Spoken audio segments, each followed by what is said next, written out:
Hey guys, I'm Chris, And I'm Mike. and this is No Limits, a Mitch Rap podcast. So how you doing today, Mike? Oh, I'm good. I am ready to get into the books. We've been talking about them so much, been reading for a few weeks now, and just bursting at the seam to talk about them with you. Yeah, me too. I'm glad that this was a fun read. I'm glad we're able to be talking about this. I know I was saying to Caroline that I was like, I wish you had contacted me last year when I was reading these for the first time, but it's actually kind of better because rereading them has highlighted new things that I didn't catch when I first read them. So Yeah, I don't know if any other time would have worked too well for me, but with quarantine now, plenty of time to get going on the podcast here with you. yeah, And the thank you. first time I read it was probably, like I said in the last episode, as a teenager. So I definitely don't think I was ready back then. Were podcasts around? I don't.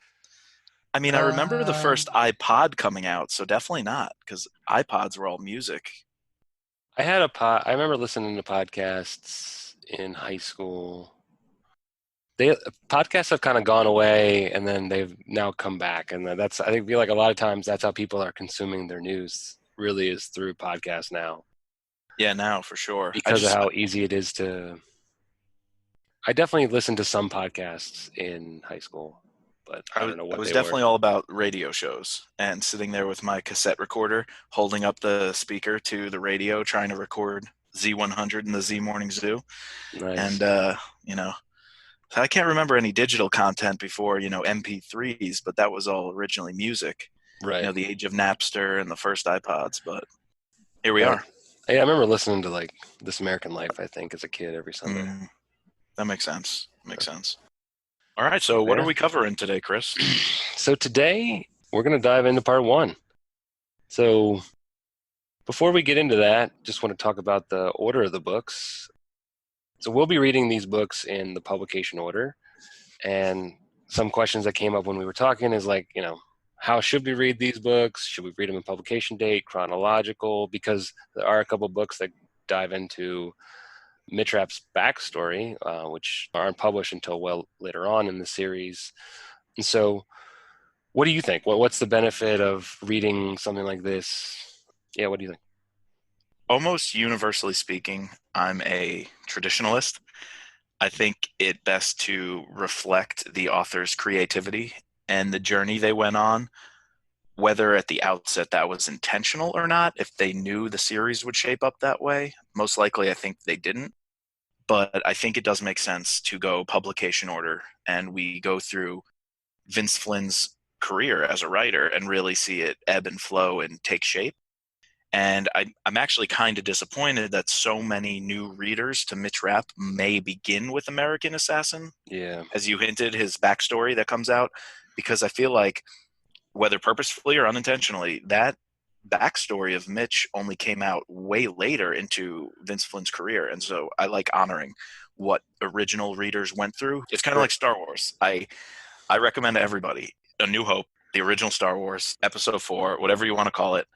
That's where you begin. Absolutely, 100%. So I guess I'm just a originalist through and through. Oh, With the that's it. Constitution, too.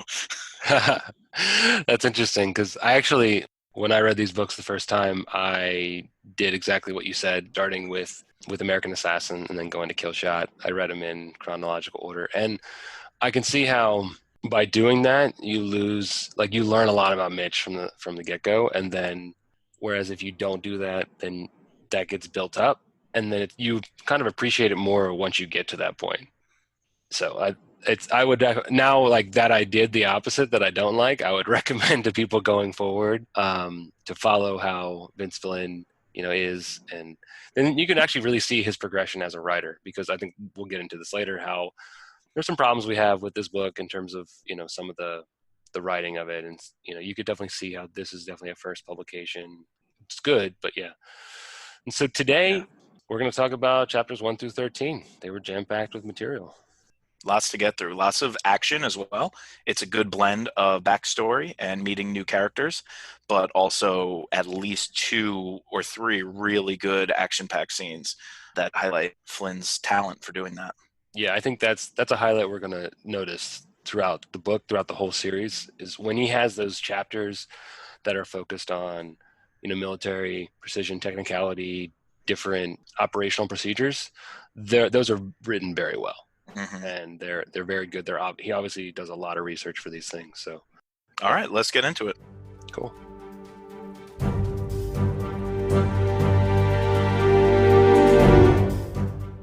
So, Chris, how about you give us the summary that's included on Goodreads? Sure. So Goodreads says, taking America back one politician at a time. In one bloody night, 3 of Washington's most powerful politicians are executed with surgical precision. Their assassins then deliver a shocking ultimatum to the American government: set aside partisan politics and restore power to the people. No one, they warn, is out of their reach, not even the president. A joint FBI-CIA task force reveals that the killers are elite military commandos, but no one knows exactly who they are or when they will strike next. Only Michael O'Rourke, a former U.S. Marine and freshman congressman, holds a clue to the violence. A haunting incident in his own past with explosive implications for his own country. ... Pretty I good. gotta be honest. I was hanging just like the readers at the end of the summary through a lot of the book, trying to figure out what the different connections are and who knows who, and who has past clues that might help solve this thing. Right. So on Goodreads, the readers have given the book a 4.3 out of 5. That was with about 31,000 ratings from the public, so it's a pretty good sample size. What would you say, Chris, about that 4.3 out of 5? Pretty good. I think Yeah. it's pretty good. When I look at those kind of things, if anything's below a 4, maybe a 3.9, if someone recommended it to me, I generally won't rate it. So, Yeah, I'm the anything same with, way. I'm the same way too. yeah, Yeah, well, we'll share our personal ratings at the end of part 3. So that will be after we've done a full review of the entire book, and you'll get to hear what Chris and I thought, how we would rate it out of 5 stars. All right, let's get into our first impressions. Great entry into the genre of political thrillers. Kudos to someone who was just getting their feet wet as an author, someone who couldn't even get a book deal but stuck with it and eventually got this thing to market. Well done. Hats off. I was really excited.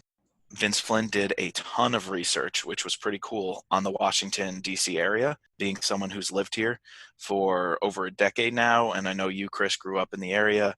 I just thought that was fantastically well done. It really made the action quite concise. You could picture everything that was going on, and it was obviously more exciting if you know the area because Flynn described it in great detail. right. I think that was a really standout point, the research that went into this, especially the locational research. And as you said, I grew up in Northern Virginia. I went to high school in DC, a couple blocks from the Capitol building. So reading any book in the series where they go into, some area, Northern Virginia, DC, Maryland, it's a little nostalgic for me. So I like that. I enjoy that reading. And, I would find myself, as I think you mentioned off recording, that you looked up some of these places, to verify that they were what they were, that was there. And, he did his research on that. And I think overall, like you said, a pretty good book overall, a good starter if someone wants to get into this genre. I did have some problems with, I think I said this before, I think you could tell that this was his first time writing at points. I've read a lot worse books, so it wasn't atrocious, but you could just, there were some qualms that I had, and we'll get into that into the third section of this podcast. But yeah, as a whole, I think that he did a good job with not being too overly technical. I've noticed that in some of the other works that I've read in this genre, they try to be very much so like Tom Clancy. And, Tom Clancy is Tom Clancy. Don't try to copy Tom Clancy, I feel you just be your own self. And he wasn't too technical at times, which if you get really into the technicalities of things, it could really bog down the reading. I like how you brought up Tom Clancy, because you know who else brought up Tom Clancy? Vince Flynn. In his dedication, we get a really unique list of authors. So let's hear your reaction, Chris. I'm going to read the dedication in the very beginning of Term Limits. To Tom Clancy, Robert Ludlum, Leon Uris, J.R.R. Tolkien, and Ernest Hemingway for inspiring me to live my dreams. Besides having no idea who Leon Uris is, or if I'm saying the name correct, as listeners scream into their microphones at me, what's your reaction to the list of, or at least other authors that we know? Well, he picked two of probably the best known thriller writers, political or CIA assassin thriller writers, in Robert Ludlum and Tom Clancy.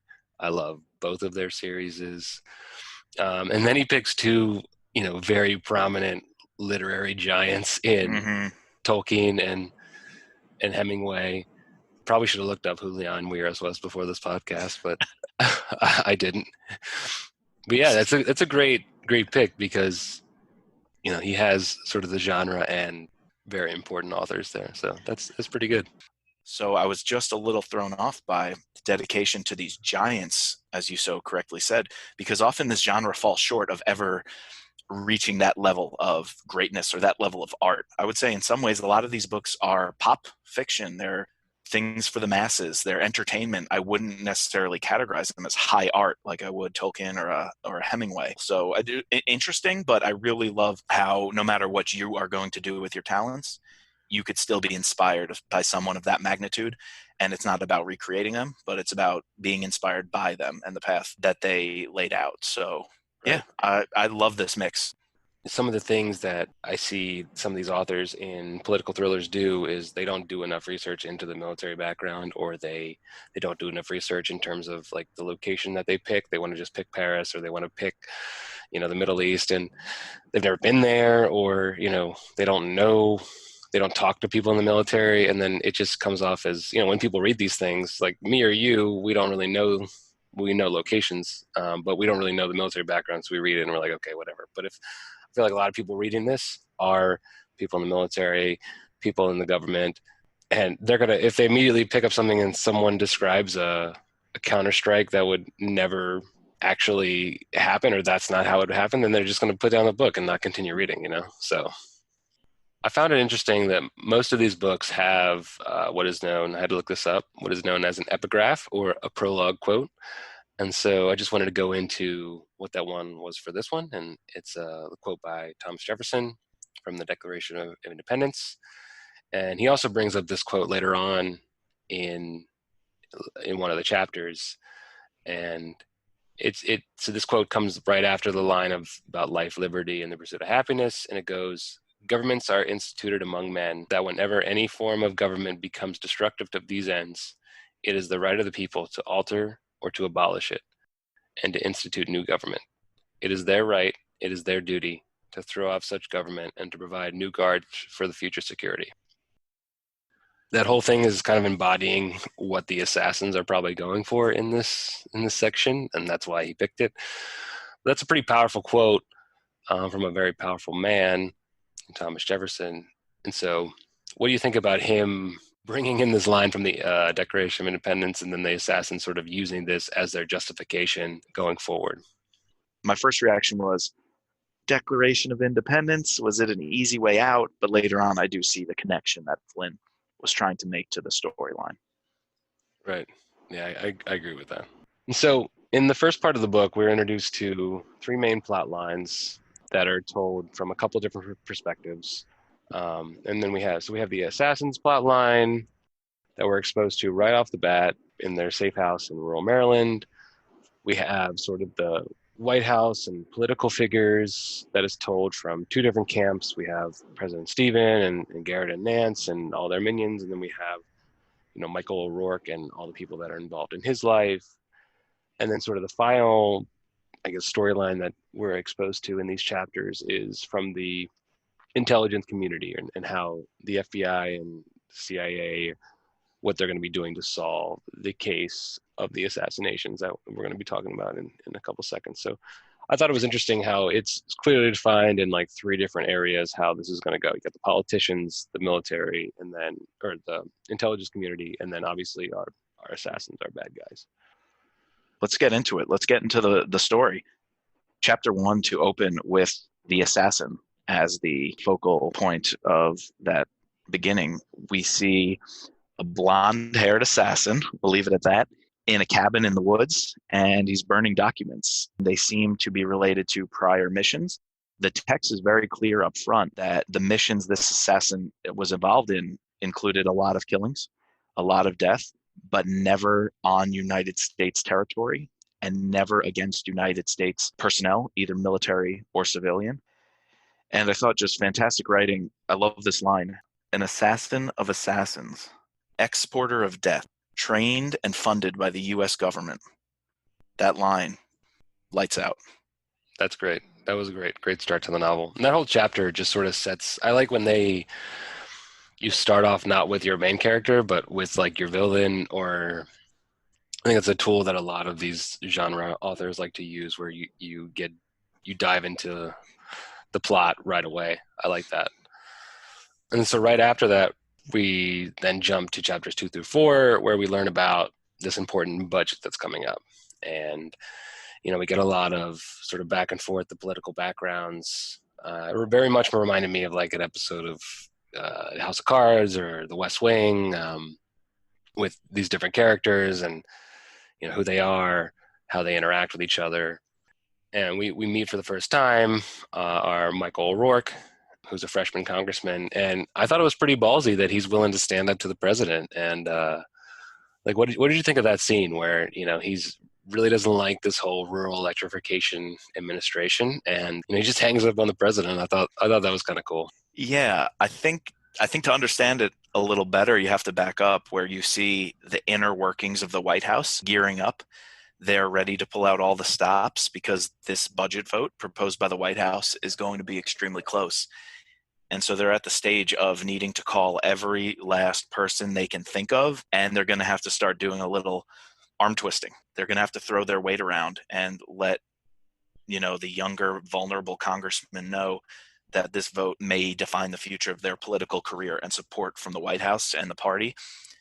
And so, yeah, I think in that context, pretty brave, pretty badass of O'Rourke to get a call from the president and stick to his guns.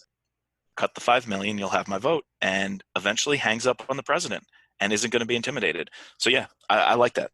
Right. And then this leads us right into the whole twist your arm scene, right? Yes. Where they send their, big brass on the Hill, their political pushers, to his office. And I found this really interesting that he turns on his dictaphone. There's some like different things that really dates this novel. Whenever they use the term digital phone, I don't know when people stopped using that term. I turn on my digital phone? But I every time it hits something in my brain when I hear that or read that. But yeah, he turns on his dictaphone, and this guy, I'm blanking on his name, but he has a very Vanelli. Vanelli has a very Italian name. He's like, I don't know. He calls him Mikey. He's like, I don't know who the you think you are. Like, you're gonna do this, or your career's gonna be over. I think he threatens him or Yeah, blackmails him. yeah. He says that essentially that he'll end his career. And well, we know that O'Rourke doesn't really care about his career because he doesn't want to be here anymore. He doesn't want to be a part of this establishment. But he then does a badass thing where he literally twists the arm of the arm twister and says, get the hell out of my office, which I thought was a pretty cool scene. Yeah. And we've already heard that O'Rourke on the phone told the president, I don't care about a second term. I'm not running again, setting himself up as the antithesis of these career politicians, and the careerism in Washington of just sticking around and getting a paycheck instead of actually doing the work that the constituents want. We then cut back to the White House, and we see how the Stevens administration is handling this. And his top two, which is Stu Garrett, the chief of staff, and Mike Nance, who I believe is the national security advisor. And they're all trying to figure out how to handle this budget and what to do with congressmen like O'Rourke, who are still opposing them, that they just see as bugs that they can crush. And Stu Garrett pulls out a card that he pulls out quite a bit throughout the book, the press card. He wants to go to the media and he wants to immediately get the president out in front of the cameras. He seems to see that as a panacea, how the media can be twisted to solve any problem, and whatever you need done, you can get someone in journalism to take your side. And so he puts Stevens in a press conference to go out and say, we have enough votes, we're going to win.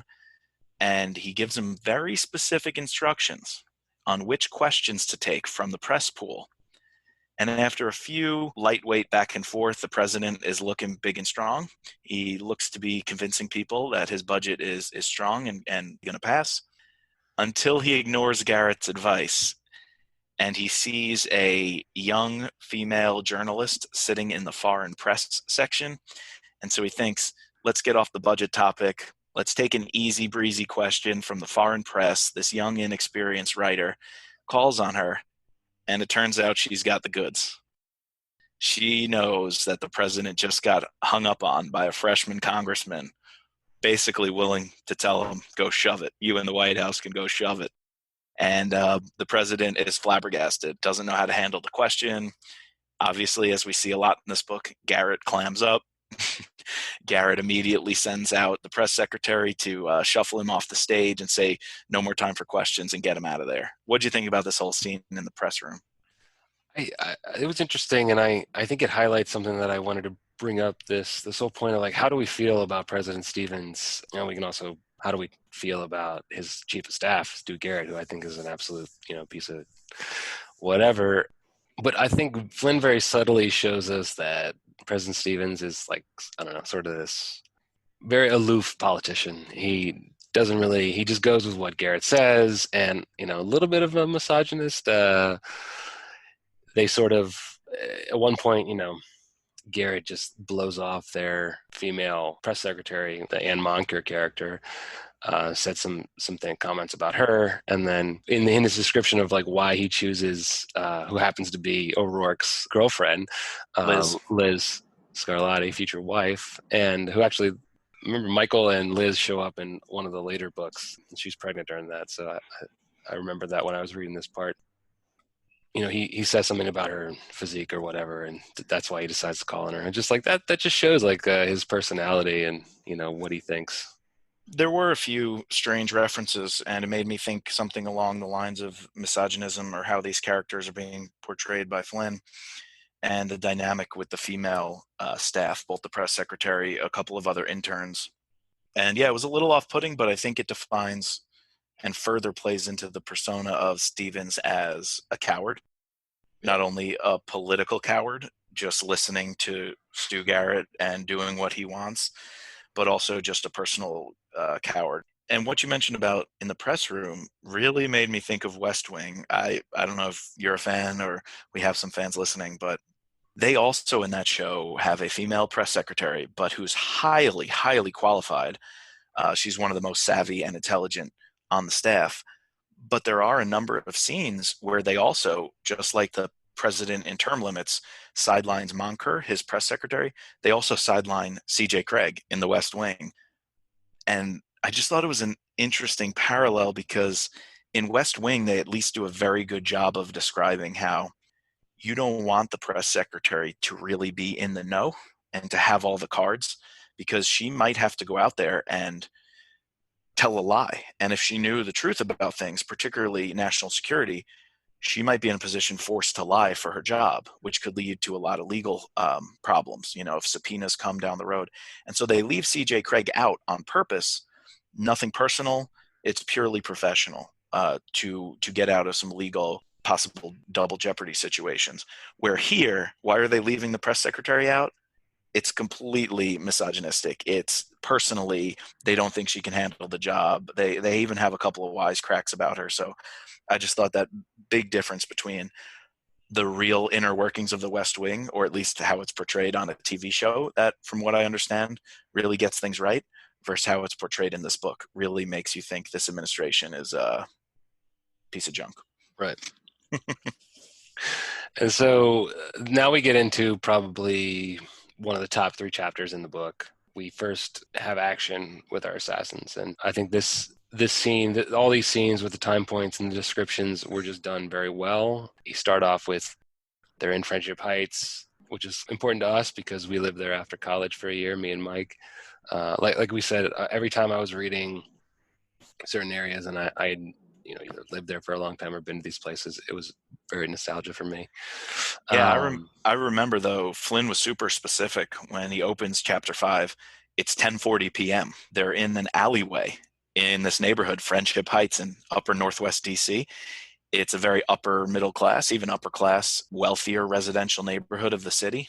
And when they're describing an alleyway in the dark at 10:40, there's an assassin there who's trying to drug the dog. So he calls the dog over to the back of the fence, or realizes that's where the dog does his business, and slips him some drugged meat that will knock the dog out in a few hours. But our adventures, back right after college, living in Friendship Heights and dark alleyways, were just a little different. Yes. Usually didn't involve meat, but cans, aluminum cans filled with liquid. Or walking back from Steak and Egg. Oh, yes. On the walk back in these dark alleyways from Steak and Egg. Yes. All right. We then cut to another neighborhood. It's 2:05 a.m. in Kalorama Heights, which also in Northwest DC is a lot more wealthy, however, I would A say. lot wealthy. Yeah, Kalorama Heights is probably, would you agree, the richest neighborhood in the district? The biggest mansions? You think? Well, yeah, definitely President Obama. biggest. Right. Do you think there, or like there's a lot of money in Georgetown too? So That's true. the houses are smaller, but Yeah. I guess in terms of the opulence, these right. gigantic mansions and kind of in the woods would be True. Kalorama Heights. But you're right, Georgetown will probably have that same level of wealth or more. The former first family, the Obamas, bought their house in Kalorama Heights. Well, this is also where Senator Fitzgerald lives. And we first see him at 2 o'clock in the morning. And Flynn is very specific, 2:05 a.m. And he's coming home with his limousine driver, quite inebriated. He stumbles into his home, at which point is the first time we see real action. The blonde-haired assassin is waiting in the wings inside of Senator Fitzgerald's house and is ready to get him, and does what is later described as a very expert tactical move. Highly trained commandos would be able to do this. Cracks his neck from behind. Instant kill right there. When we get into that chapter where they go talk with the guy at Quantico or at the FBI Academy. Yeah. A lot of these movies just show people breaking their necks, and I never thought about how physically hard that is. And to be able to do that, you have to be a really strong man. You have to master that technique. And for who this assassin is, we know that he could definitely do that. So that definitely shows a level of expertise, and I like that conversation too. They even say how so many Marines are trained in these sort of tactics, but obviously they can't do it in a real scenario on a real human being. And so this particular Marine in the story even says, I thought I was ready. And then when I was in the field and had to do it, I couldn't do it right. And so definitely this assassin in the story has an even higher level of training and experience that they've actually used this technique. But what's really interesting here is Flynn's exposition and backstory on Fitzgerald, who is the one who just had his neck cracked. And right before leading up to the killing, Flynn spends a sizable portion of space describing who this character is. He writes, for the last 34 years, he'd survived scandal after scandal and hung on to the seat like a screaming child clutching his favorite toy. Fitzgerald had been a politician his entire adult life. He knew nothing else. For Fitzgerald, such things as integrity, hard work, taking charge of one's own life, individual freedom, and the Constitution of the U.S. had little meaning. To him, being a leader of the country was not about doing the right thing. It was about holding on to power. He always needed more and could never get enough. And so a character that is going to be so quickly written off, I didn't expect him to die, and so that was the genius of the writing. I had about 2 pages of, so Fitzgerald is this fat cat who's just getting drunk, who represents a career politician, who's wasting taxpayer money and living in Washington, the high life. And I think they even talk about women, he's been loose with. And so I was thinking, this is going to be a key player. Is this even the villain? Is this who we're going to have the whole story to contemplate what happens to them? And instead, we turn around, the blonde-haired assassin is there, and he's gone. And in my mind, I'm thinking, what a good job Flynn did exploring this character. And the senator, he really stands for something. He's an analog for a broken Washington. Yet at the same time, he's killed off right after meeting him. Yeah, I think that's one of the great things that Flynn does sometimes is when he describes someone that's either about to die or is a bad guy. He really fleshes out this whole backstory. We have this politician now. Like this is, I don't want to say every politician, but a lot of politicians. But like to flesh out this character and then immediately get rid of him was great writing by Flynn. We're back in Friendship Heights where the dog was drugged and it's 3:45 a.m. So the dog is knocked out. We learn that the homeowner is also sleeping, and so it's completely quiet, and the assassin expertly breaks in a back door, doesn't make any noise, uses some very specialized tools, including this glass cutter. Really liked how Flynn, the research must have been incredible. It's a suction cup with a almost like a compass, a radius that you can draw to complete a full circle, and you pop out a circle of glass, and without it falling, the suction cup catches it, uses that to reach in, open the door. The assassin slips a canister or a tube under the door to the bedroom and paralyzes the man who owns the house. And here I am thinking, we just had somebody's neck cracked, and now this man is being gassed, but just so they could fall asleep. What's going on? Turns out they take the paralyzed man, who was a financier, so was able to own a house in Friendship Heights, just like the wealthy senator across the street. What we learn is we're across the street from another congressperson, Kozlowski, and then slowly we wait until 5:55 a.m. We see Congressman Kozlowski come to the window, open up the window. It's the break of day, and the sniper from across the street takes the shot. Second person dead.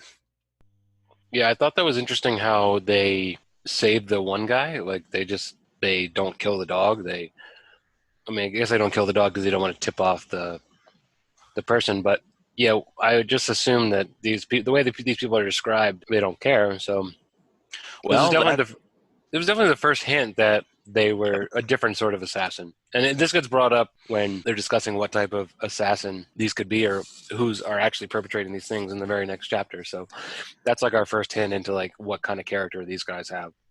and I think it was important when we get the description of this man who I think was named Burmeister or something, as a banker, someone who works in private industry and not somebody who's caught up with the corruption and greed of our politicians, which is going to play an important role of why both he and the dog are left alive and the drugs do wear off later in the day. We're not done yet, though. Still in chapter 5, the assassins are on the move, and we hear another team. I believe they communicate by radio. Another team working with the assassins across the Potomac River in McLean, Virginia. And really great description of the neighborhood. I'm not too familiar with McLean, although I do live in Northern Virginia. Flynn describes a park that they're in, and it seems very much like anywhere else across Northern Virginia, whether it's Alexandria or Arlington, um, a residential park, pretty quiet in the morning, but you'll have some joggers, some people walking dogs. And we learn the target is another senator, Senator Downs, who is the chairman of the Senate Ranking Committee, also nicknamed the Prince of Pork for spending so much in his bills and packing them full of spending that is unnecessary but purely politically motivated. And he's been doing this for decades. The assassins reveal that he walks his dog every day around 6 a.m. And so at 6:15 a.m., we have an assassin who is in a van using blackface to completely conceal his identity and using it on his entire body to transform his skin and make it look as if he's African American. And then he goes and stands suspiciously under a tree. Another small detail is that he actually wants to get witnessed by a few onlookers and bystanders. And so, very, very subtle writing before the assassin follows Senator Downs walking his dog, approaches him from behind, and kills him by shooting him in the back. That's going to play a key role because just like the banker in the house who wasn't killed, why is Flynn taking the time to show how the assassin wants to be seen by these bystanders? Right. These are highly trained assassins. Why would they even risk doing a close-up shot like that when they just took out someone with a sniper, and later on they'll do another sniper attack. So it's definitely purposeful. They're trying to throw out the people's scent, have them completely looking in the wrong direction, and really good choice, really good writing, subtle ways to show us that. Can you take us into chapter 6? Because here's where we get into the world of law enforcement, and we meet our first FBI agent and CIA administrators who are going to be on this case. Right. So we first meet Special Agent McMahon and FBI Director Roach. These are going to be important characters in a couple of Vince Flynn's novels. And I thought it was interesting the description that Flynn plays between these two characters and how you have Director Roach, who quotes him to say that he was a director that had been able to play the Washington game. McMahon himself, he didn't beat around the bush. He told it straight up, and I like that in that character. But I guess in order to be the director of the FBI, you have to play the political game. And later on, it's mentioned that the president is upset that he had to keep both the director of the FBI and the director of the CIA because they were having troubles with getting a lot of their confirmations done. So they ended up just being like, screw it. We'll keep them in place. We'll get rid of them later. And then that actually comes to bite them in the ass during this whole book because those two guys are in place. Although we know that Tom Stanfield will never let him be replaced because he keeps his own secret book on everybody. So there's no getting rid of Thomas Stansfield. But yeah, I thought it was a nice introduction to these two characters and the difference between the McMahons and Roach's characters. And then we get our the scene at NBC where this intern who's from, what do you know, Catholic University, Hooray. my Mike's alma mater, where we met. Yeah, they get this ransom letter because literally the president and everybody, while they're having their little war council on the murders, Jack Warch comes into the scene and turns on one of the TVs and is like, "You gotta hear this. This But is what do true." you think about the content of this ransom letter? Because, and if you just permit me for a second, I was underwhelmed, and I still am as I think back on it. I was just bewildered reading this letter after very highly qualified assassins, and now we're hearing what they want and what their purpose was. And to me, we get a random smattering of policies that they're advocating for. A little bit of their political philosophy comes through, but it seems contradictory. Here's what I mean. The ransom letter is calling for a smaller government. They're sick and tired of the corruption in Washington. Yet then they offer 3 or 4 recommendations for national policy. They actually are asking, at least from my perception, the feds to enforce more legislation, which seems to contradict their idea of smaller government, almost libertarian leaning kind of sense of the rights of the people supersede. But then they say a 2% sales tax to pay down the national debt. Would a federalized additional tax be what someone with this philosophy of smaller government advocate for? They want a national crime bill to keep violent offenders off the street. And so I'm asking myself, do we not have laws already to arrest violent criminals? And then finally, they're proposing these national policies get passed by a federal government that they're trying to hold hostage and don't believe deserves to have the power to make sweeping laws. How did you feel about the ransom note and how it's written? Yeah, I found the ransom note to be underwhelming. It wasn't I don't know, it wasn't written well. It wasn't executed well. I also think, like you said, it was very contradictory to me. Like I think when I first read it, it didn't make sense, and then when I was doing the deeper dive the second time reading it, it definitely didn't make sense. Yeah, the ransom note is a little problem in this whole story. I think what comes next in the next couple of chapters is amazing. We look at 3 different reflections on tragedy. It starts in chapter 7 with President Stevens, and I thought this was a very apt detail. President Stevens is reflecting on the day and waking up to the news, and what he reflects on is this. It was almost 2 in the afternoon, and Stevens had yet to stop and think about the deaths of his former colleagues, or even the loved ones they had left behind. He was immersed in himself and how the events of the day would affect his career, his place in history. Just very selfish. It seemed he was the character that would have this reaction, not caring about the families, not thinking he has a responsibility to them, has a duty to the country as a whole, but instead he's thinking about his own future and how the history books will write him as a character. Well, right, and he gets super scared by the ransom note because they have that last little portion where they say they have no problem instituting more term limits. Not even, no one is outside our realm, not even the president. And he's like, oh, they're coming after me now. And that's his first like instinct, is to think about him. And of course, like Garrett's whole first instinct is, well, one, this is they're trying to destroy our bill. Like we've worked so freaking hard for this. Like not even thinking about your three of your people just died. You Just the earlier budget. earlier in the book, you commended, I think it was Kozlowski, how he said he was, he didn't complain. He was a good. He actually gives a compliment about someone, which is a rare thing for Garrett to do. And then they go into, how can we spin this to our advantage? They're trying to mess this up. So how do we spin it? I think that's a very politician thing to do in general, is, how can we turn this crisis into, what does he say? There's nothing like the exposure you get from a crisis. And even more, to show President Stevens as a coward, he buys into it hook, line, and sinker. Oh yeah, He yeah, Garrett convinces him, you're going to see a big jump in your approval ratings. He plays off of his narcissism, because we just a chapter prior heard the president reflecting on, how am I going to be remembered for this?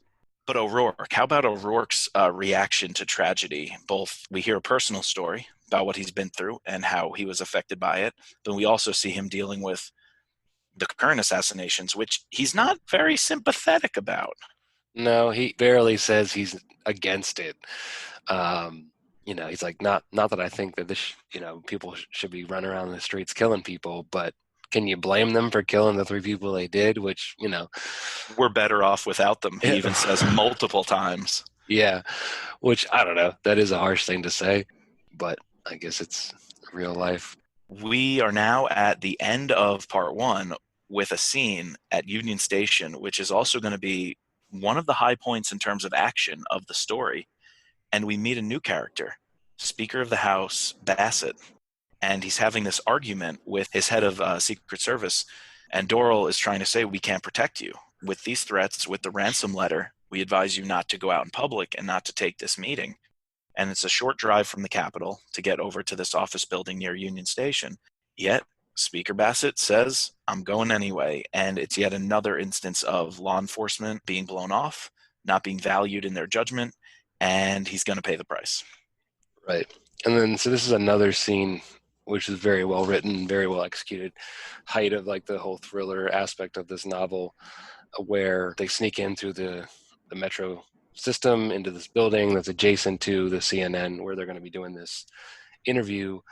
And these assassins there, they think of everything. They realize that they can enter this building and look like, oh, any Bell Atlantic employee would be going into this empty office on this floor.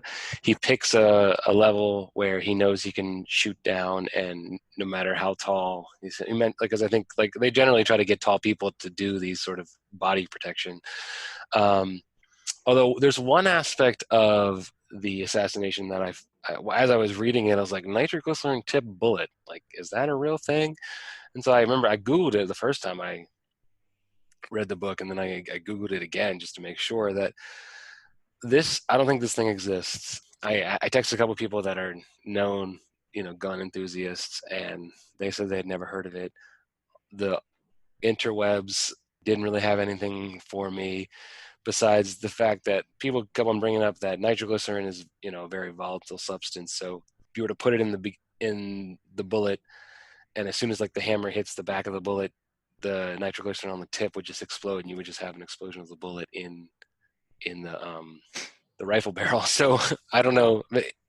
Apparently, like, this type of bullet has appeared in multiple works of fiction. So, but it could be something that the MythBusters need to work out. If you could actually tip your bullet with nitroglycerin, because what he argues that's in order to not kill people. Again, they don't want to kill anybody, but the speaker, as soon as it hits, it just explodes. And I feel like even if it does explode, you're going to have like shrapnel. And I don't know. So you're a better man than me getting into the research, but I was totally bought in. I couldn't even think, is this a real thing? Because I was into the action. And when they were explaining why the nitroglycerin bullet and I guess now is invented, but why it was invented in this story was so that it doesn't have an exit wound, because as it exits the body of the victim, you don't want it to inflict further damage on anyone else, which these assassins knew would be a Secret Service agent. And so my mind was going with Kennedy was right. She predicted and was trying to convince the FBI and the CIA and the White House that these assassins are not your standard terrorists. They're not someone who wants the most amount of gore and blood and guts. They don't want to go online, and they don't want to take advantage of this and say they really wanted to make their point just sticking to the individual people and not having any collateral damage. So the nitroglycerin bullet, real or fake, it worked for me. I was like, that's it. Kennedy was right. These assassins don't want to kill or hurt anyone else. They really, truly do believe and love America. They don't even want to hurt its law enforcement agents. So I was bought in. And then the gas. So we learn that it is a team of assassins. There was a second one dressed up as the utility employee, but we don't know why they're in the underground tunnels still, and they unscrew something to the ventilation system, and eventually the purpose is an escape strategy. So these guys were so well planned to know they would have to extricate themselves, and the Secret Service are going to be able to immediately, because of how trained they are, know where the bullet was fired from. They would be able to identify the height with the trajectory, and so they would know the building immediately. Well, right as the Secret Service tries to shut down the nearby office building and prevent the stem of people from coming in and out, there's an emergency and the alarms go off, and everyone by the hundreds starts streaming out of this building, and the Secret Service can't keep track of who's going where, and people are trying to get out. They're trying to go in to find the person, and the assassins are able to sneak out. I thought it was interesting how, like the assassin Vince writes about how he's able to change his appearance, and this is something that Mitch Rapp going forward in the future books he talks about, and like I guess this is something that real special operators would do. They walk with a slouch, they walk with a limp in order to change their gait, so that way you look different than what you actually are. So I thought that was important little details that he puts in. Yeah, but Kennedy was right. That whole meeting that they had in the White House where she was sort of blown off by the whole Stevens administration about like, how do you know that she claims that they do it at a certain time. They're very, they're happening in 3 places. So it's probably multiple of them, and they're very coordinated, and that they don't kill any bystanders. And so there's no videotape, there's no credit. Like they had sent out the ransom letter like a day beforehand. So and then when they go to talk to the guy at the FBI Academy, and he sort of says it's the same thing. And so she was right. Yeah, Kennedy was proven true, even though she wasn't taken seriously in the beginning. She kind of had to grapple on the situation from the get-go. And you had Stu Garrett, chief of staff, still trying to tell the president, they're terrorists, we're under attack, because that will help with approval ratings in the media. And Kennedy the whole time was saying all the evidence points to them not being your standard foreign terrorists who want to bring down the American government, because of how tactical these killers were. One other detail she put her finger on in the very beginning, it was the eve of the budget vote. And so where the White House is thinking very selfishly, these acts are all to derail our budget, Kennedy says, no, the eve of a budget vote, congressmen are going to be in town, and they're going to be in their homes, and they're going to have routines, and they're going to have a schedule, and they have to get up for work. And so she knew right away that this was highly planned by someone on the inside with the forethought and the training to know the routines of the government, Right. and who would be where when. Speaking of tidbits, you brought up tidbits, and since we talked a lot about living in DC, did you catch this? Hundreds of payphones in Union Station. Where the hell were those payphones? That's what I want to know. I was scouring these historical photos looking for our phone booths or looking for our payphones. I couldn't find them. So if anybody knows about payphones in the late 1990s, hundreds of them apparently in Union Station, I just want to know where they were.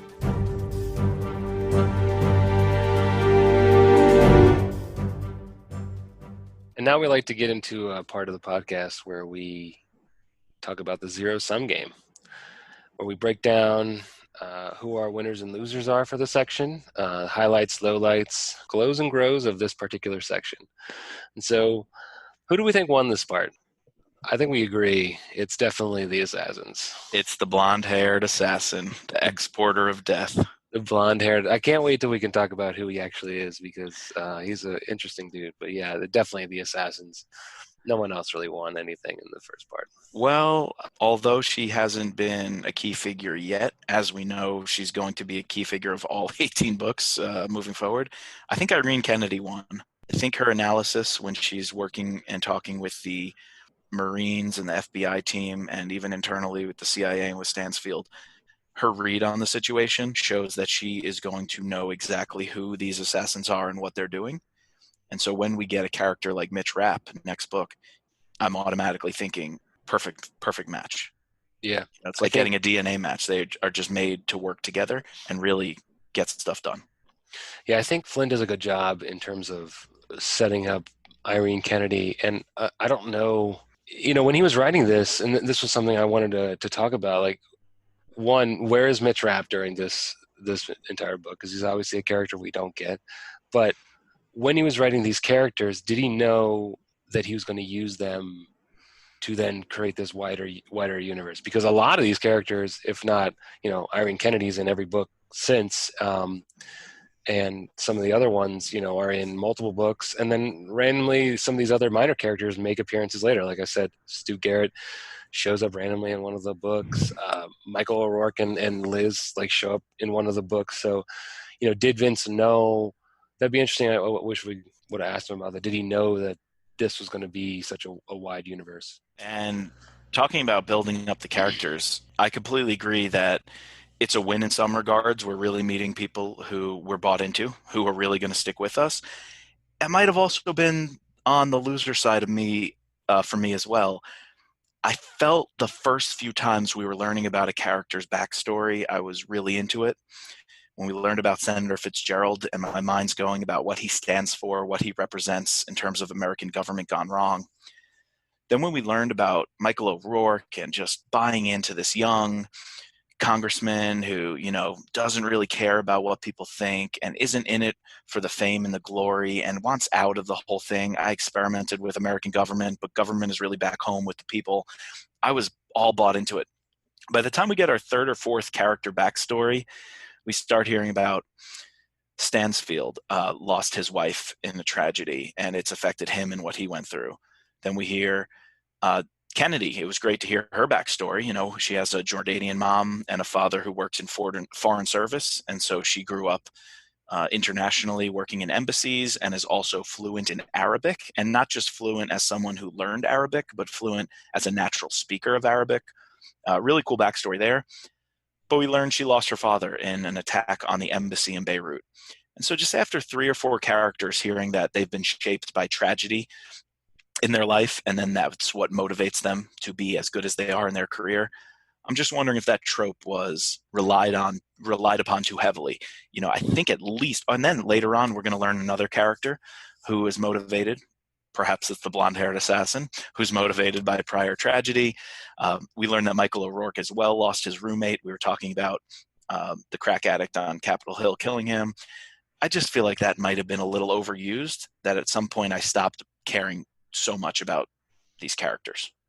Yeah, and I'm wondering if that was intentional because he didn't know that this was going to be a wide universe, whereas in the next books and Supreme, we don't get that with Mitch Rapp. We don't really know who he is, and so it gets we do know, but we don't know every single bit about him, and so that's the glory of writing this large saga where you get tidbits of a person throughout the whole thing. Whereas if this was written as it's a standalone piece, this is it, then I guess you have to flesh out those characters immediately. So that's Maybe where I was wondering why, did he know that those were going to be used later on? That's a great question, and maybe that's what makes Mitch Rapp such an enduring character, or such a character we love, and an endearing character also, because we're not given that story right off the bat.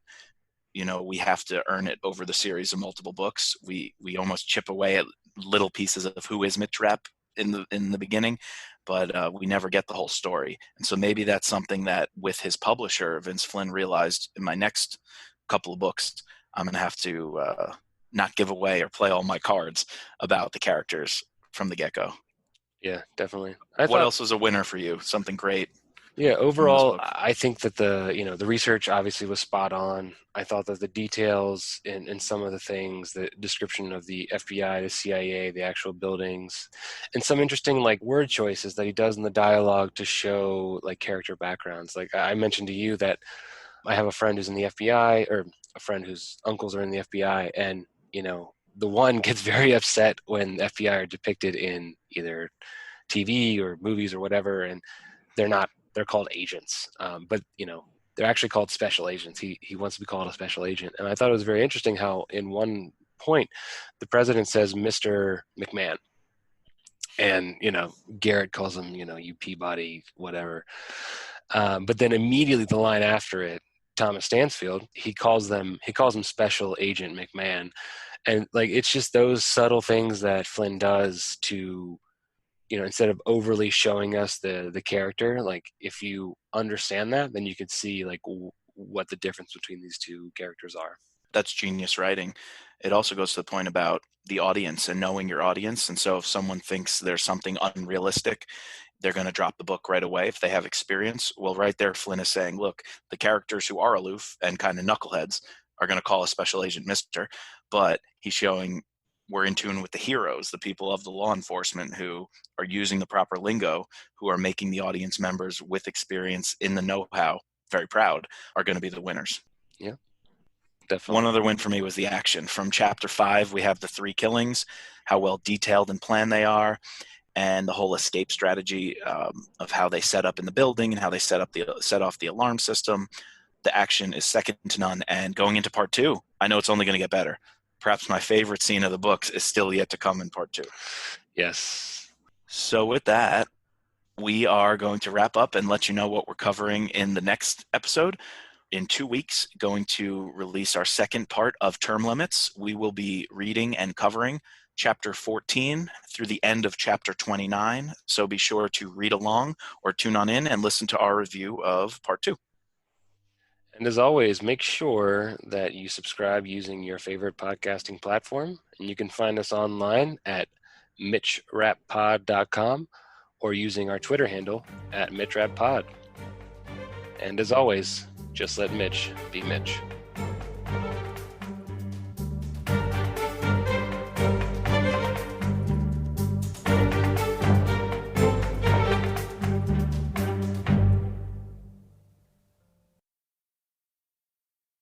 Guys, we're just simply two fans offering a discussion and reviews of some of our favorite books and characters. This podcast is not officially affiliated with Vince Flynn, Kyle Mills, or Simon & Schuster.